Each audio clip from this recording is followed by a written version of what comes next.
Hello అండి, అందరూ బాగున్నారా? మేమైతే బాగున్నాము. మీరందరూ కూడా బాగున్నారు అనుకుంటున్నాను. ఇది బుధవారం రోజునండి. పొద్దున్నే లేచి వాకింగ్కి వెళ్ళలేదు ఈరోజు, అందుకనే దాన్ని సాయంత్రం కంప్లీట్ చేశాను.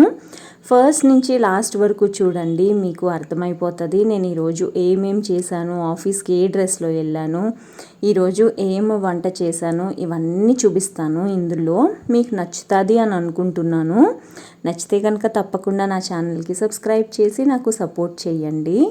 యాక్చువల్గా 6:15 అయ్యింది కదా టైము, కానీ నేను 10 to 6కే లేచాను ఈరోజు. రాత్రి అయితే అసలు నిన్న గణేష్ వినాయక నిమజ్జనం కదా, అసలు మామూలుగా లేదు. ఇంటి చుట్టూరు బాజాలన్నమాట. అయ్యి బాబోయ్, అసలు నిద్ర పట్టలేదు. ఆ వాదరం మామూలుగా లేదు, ఆ సౌండ్స్ అయితే. ఇంకా అందుకని చెప్పేసి బాగా నాకే నిద్ర పట్టక టయర్డ్ అయిపోయి ఇంకా లేట్గా లేచాను అనమాట. వాకింగ్కి సాయంత్రం వెళ్దాము అని చెప్పి. ఈ మధ్యన 10,000 స్టెప్స్ కాదు, కానీ కంపల్సరిగా 8,000 స్టెప్స్ అయితే క్రాస్ చేస్తున్నాను. 8,100, 200 ఇలాగా వేస్తున్నాను అనమాట. So I'm happy with it. ఎందుకంటే నేను చాలా నెలల తర్వాత మళ్ళీ ఇలాగ స్టార్ట్ చేశాను కదా, సో ఓకే అనిపించింది నాకు. అస్సలు వెళ్ళకుండా ఉండటం కంటే ఇలాగా 5,000 అడుగులు, 8,000 అడుగులు ఇలాగేసి 400, 600, 650 క్యాలరీస్ ఇలా కరుగుతున్నాయి అన్నమాట. ఓకే, నేను దానికైతే సాటిస్ఫైడ్. కాకపోతే మళ్ళీ ఫుడ్ కంట్రోల్ చెయ్యాలి మంచిగా. ఒక్కటే ఫుడ్ మీద స్ట్రిక్ట్గా ఉండాలి అని అనుకుంటున్నాను. సో ఇవన్నీ ఫాలో అవుతాను అని డెఫినెట్గా అనుకుంటున్నానండి. సో మీకు పొద్దున్నే లేచి చూపిస్తాను కదా ఇల్లంతా ఎలా ఉందో. యాక్చువల్గా నీట్గానే ఉంటుందండి ఎవరన్నా చూస్తే, కానీ నా కళ్ళతో చూస్తేనే కొంచెం చిందర వందరగా అలా ఉంటుంది అన్నమాట. అందుకని చెప్పేసి అంత పర్టికులర్గా చెప్తున్నాను. ఈ వీడియో అయితే నేను షూట్ చేసింది బిఫోర్ క్లీనింగ్. ఆఫ్టర్ క్లీనింగ్ తర్వాత మామూలుగా నేను ఎప్పుడు ఆఫ్టర్ క్లీనింగ్ వీడియోస్ తీస్తాను. ఈరోజు బిఫోర్ క్లీనింగ్ చూపించాను అనమాట. ఇది బాల్కనీలో ఉన్న మొక్కలు. కొంచెమే పువ్వులు పోస్తున్నాయి ఇప్పుడిప్పుడే. మొన్న కడిగాను కదా వినాయక చవితి నాడు, అదే రోజు కడిగాను. ఇంకో మొక్కలైతే తక్కువే ఉన్నాయి ఇటు బాల్కనీలో. అటు కారిడార్లో అయితే ఎక్కువ పెట్టా. ఈ మధ్యన మళ్ళా ఎండలో ఒక 5 రోజుల నుంచి అనుకుంటా ఫుల్గా ఉన్నాయి. ఏ రోజైనా కంపల్సరిగా మొక్కలకి నీళ్లు పొయ్యాల్సిందే అనమాట.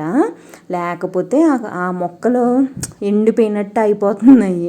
జాలేస్తుంది నాకే ఆ మొక్కల్ని చూస్తుంటుంటే. ఈరోజు దబ్బకాయ పప్పుచారు కాస్తున్నానండి. యాక్చువల్గా దబ్బకాయ పప్పుచారు పెసరపప్పుతోనే కాసుకోవాలంట. అది నాకు తెలియదు. నేను ఈ పప్పుచారు కాసే ముందర నిజంగా నాకు తెలీదు.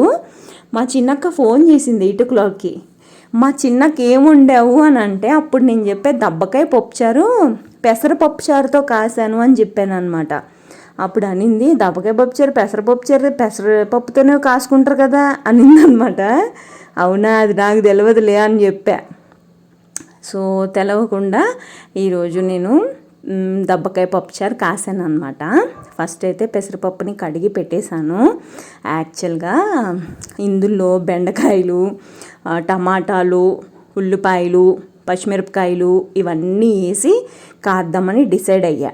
అందుకని చెప్పేసి ఈ ముక్కలన్నీ సెపరేట్గా ఉడకబెడుతున్నాను అనమాట. పప్పు కూడా సెపరేట్గా ఉడకబెడుతున్నాను.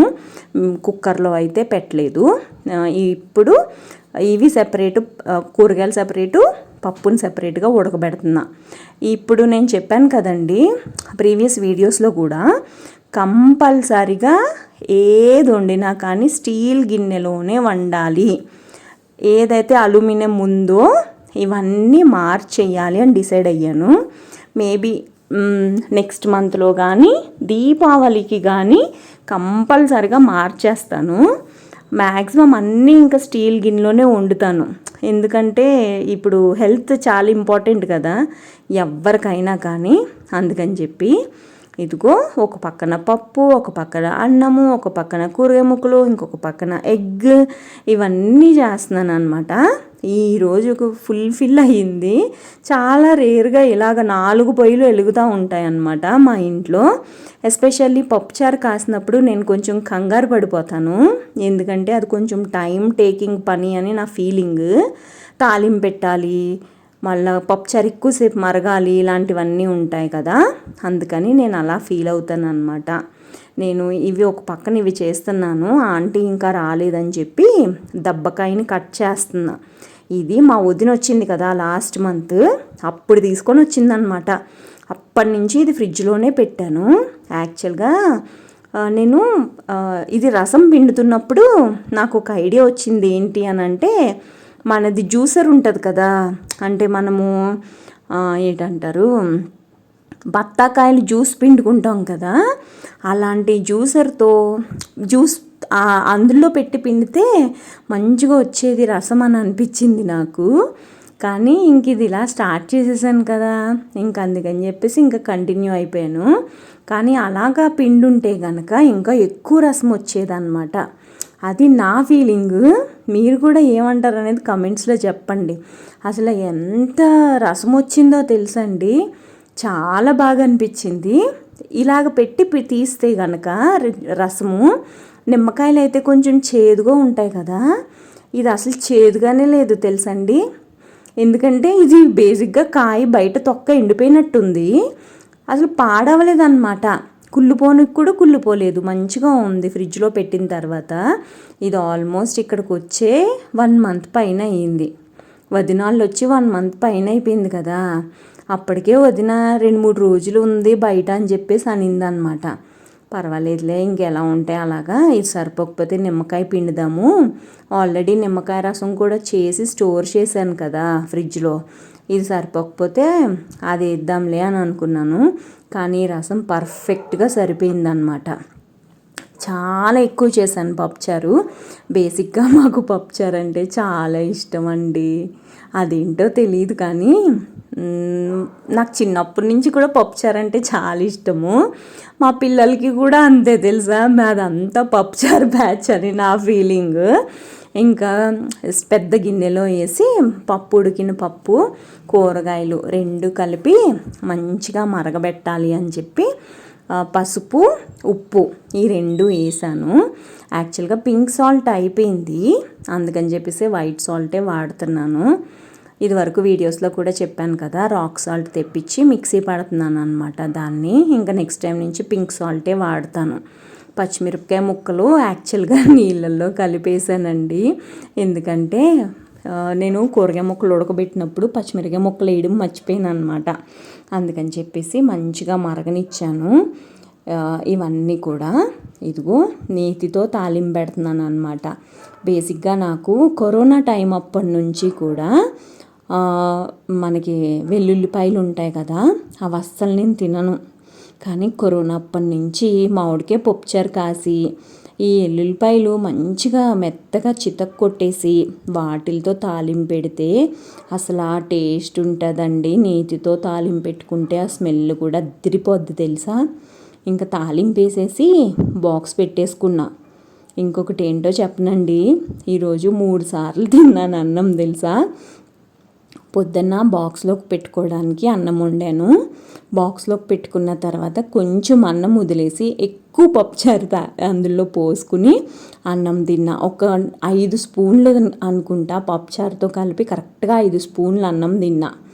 మళ్ళా మధ్యాహ్నం ఈరోజు కొంచెం లేట్ అయింది ఆఫీస్లో, 3:45-4కి అలా తిన్నట్టున్నాను.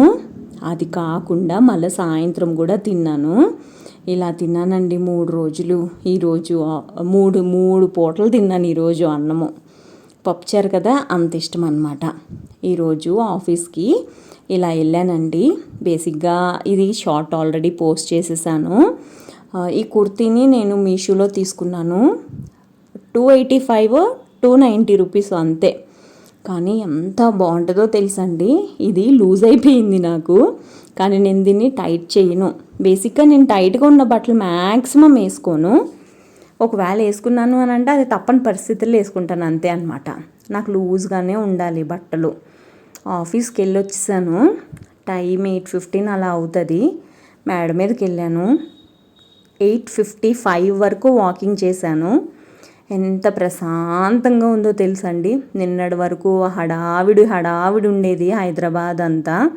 గణేష్ నిమజ్జనం, గణేష్ పండగ ఇవన్నీ కదా, అందుకని చెప్పి ఫుల్ బిజీగా ఉండేది. ప్రశాంతంగా అయిపోయింది ఒక్కటేసారి సైలెంట్గా. ఇప్పుడు మళ్ళీ దసరాకి బాగా హంగామా ఉంటుంది అన్నమాట హైదరాబాద్లో. నేను చెప్పాను కదండి 3 పూట్ల అన్నం తిన్నానని. పప్పుచారు చూసారా, ఈ గిన్నెలో పోసి పెట్టానన్నమాట. ఫ్రిడ్జ్లో పెట్టలేదు, బయటే పెట్టా. నెయ్యి పైకి తేలుకుని మంచిగా కనిపిస్తుంది కదా. ఇంకా మంచిగా అన్నం మెత్తగా వండాను. మెత్తగా ఉన్న అన్నంలో పప్పుచారు పోసుకొని తింటే భలే ఉంటుంది. మా చిన్నప్పుడు మేము మా పెద్దమ్మ వాళ్ళ ఇంటికాడికి వెళ్ళేవాళ్ళం. అక్కడ సాయంత్రం అప్పుడు పప్పుచారు, పెసరపప్పుచారు, చేపల కూర బాగుండేది మా పెద్దమ్మ. యాక్చువల్గా పెసరపప్పు అంటేనే మా పెద్దమ్మ గుర్తొస్తుంది నాకు. మా పెద్దనాన్నగారు ఎప్పుడు పెసర పునుగులు వేయమంటూనే ఉండేవాళ్ళు అనమాట. మ్యాక్సిమం మా పెద్దమ్మ మధ్యాహ్నం అప్పుడు టిఫిన్గా పెసర పునుగులు వేసేది అనమాట. అప్పటికప్పుడు నానబెట్టి కూడా ఆ పెసరపప్పుని రుబ్బి రుబ్బు రోలు ఉంటుంది కదా, దాంతో రుబ్బు మరీ వేసేది మా పెద్దమ్మ మా పెద్దనాన్నగారికి. మేము నేను ఎస్పెషల్లీ అక్కడ ఉండేదాన్ని అనమాట. సో మా పెద్దనాన్నగారు అలా మాకు అన్నీ అలవాటు చేసేవాళ్ళు అనమాట. చేపలు తింటాము ఇలాంటివన్నీ. మా పెద్దమ్మ పెసరపప్పు అంటేనే నాకు మా పెద్దమ్మ గుర్తొస్తుంది. సో పెసరపప్పుతో మధ్యాహ్నం సాయంత్రం అప్పుడు కూడా అన్నం తినేసాను. ఇంకో ప్రశాంతంగా కూర్చొని తింటున్నా. వెనకాల టైం చూసారా, 9:45 అయింది. వాకింగ్ చేసి కిందకు వచ్చి స్నానం చేసి గిన్నెలు సర్దుకొని కొంచెం సేపు అటు ఇటు నడిసి ఇన్ని క్యాలరీస్ అవ్వాలని కౌంట్ చేసుకొని అలా చేసేసరికి 9:10 అయింది. ఇంకా కూర్చొని అన్నం తిందాము, అన్నం తిని మళ్ళీ వాకింగ్ చేద్దాం కొంచెం సేపు అని చెప్పి మళ్ళీ వాకింగ్ చేస్తానికి బయటకు వచ్చాను అనమాట. మంతెన సత్యనారాయణ గారిది నేను ఒక వీడియో చూశాను. ఆయన చెప్పారు, సాయంత్రం అప్పుడు అన్నం తిన్న తర్వాత కొంచెం సేపు వాకింగ్, చేతులు ఎడల్పుగా పెట్టి వాకింగ్ చేస్తే మనకి ఇన్సులిన్ అనేది మన బ్లడ్లో కలవకుండా ఉంటుంది, షుగర్ వచ్చే ఛాన్సెస్ తక్కువ ఉంటాయి అని చెప్పేసి అన్నారు. మనకు పనికొచ్చేయే కదా అలాంటివన్నీ. ఏజ్ పెరిగే కొద్దీ మనకు అన్నీ పెరుగుతూనే ఉంటాయి. సో హెల్త్ పరంగా అయితే చాలా చాలా చాలా జాగ్రత్తగా ఉండాలి అని నా ఫీలింగ్. అందరం కూడా హెల్తీగా ఉండాలని ఎప్పుడు నేను కోరుకుంటానండి. చిన్నగా ఏదైనా కానీ మనం ఇమ్మీడియట్గా చూపించుకుంటాం నయ్యం 1-2 రోజుల్లో తగ్గలేదు అని అంటే. ఇదేనండి ఇవాల్టి వీడియో. మీకు అందరికీ నచ్చింది అని అనుకుంటున్నాను. నచ్చితే కనుక తప్పకుండా నా ఛానల్కి సబ్స్క్రైబ్ చేసి నాకు సపోర్ట్ చేస్తారని కోరుకుంటున్నానండి. ఇంకొక మంచి వీడియోతో మళ్ళీ కలుస్తానే. అంతవరకు నా ఛానల్కి సబ్స్క్రైబ్ చేసి నాకు సపోర్ట్ చేయండి.